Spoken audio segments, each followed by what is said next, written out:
नमस्कार क्युटीज. तर मी आज असे काही ज्वेलरी पीसेस घेऊन आली आहेत जे तुम्हाला आता फेस्टिवल सिरीज मध्ये ते तुमच्याकडे असायलाच पाहिजे. चला तर बघूया. सगळ्यात आधी आहे हा मस्त मोत्याचा सेट. ह्याच्यामध्ये खाली छोटे छोटे मोती लावलेत की एखाद्या साडीवरती जर तुम्हाला मॅचिंग असं मिळत नसेल आणि त्याच्यावर गोल्डन डिझाईन असेल तर हे एकदम परफेक्ट आहे. आणि ह्या इयरिंग्स आहेत, ह्याही खूप मोठ्या छान आहेत. बोल्ड लुक करायचं असेल तर खूपच सुंदर आहे. तुमच्याकडे एखादी मारवाडी टाइप मध्ये साडी असेल की ज्याचं हेवी ब्लाउज आहे पण साडी खूप प्लेन आहे, अशा टाइपचं इयरिंग आणि अशा टाइपचं नेकलेस असलेलं सेट घेऊ शकता. ओ माय गॉड, हा आहे ना, हा माझा सगळ्यात फेवरेट नेकलेस आहे. लिटरली कोणत्याही पैठणी साडीवरती जातो ज्याला गोल्डन डिझाईन आहे.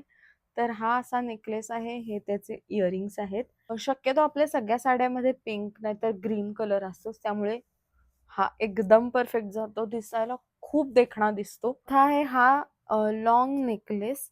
हा तुम्ही रील्स वरती किंवा फोटोज मध्ये खूप पाहिला असेल, खूप ट्रेंड मध्ये आहे. ते इयरिंग्स आहेत, खूप खूप खूप सुंदर दिसतील. हा तुम्ही हळदी कुंकवाला जेव्हा तुम्हाला थोडासा हेवी बोल्ड लुक करायचे तेव्हा तुम्ही वापरू शकता अलॉंग विथ छोटे नेकलेसेस. आणि हा खूप खूप छान दिसतो.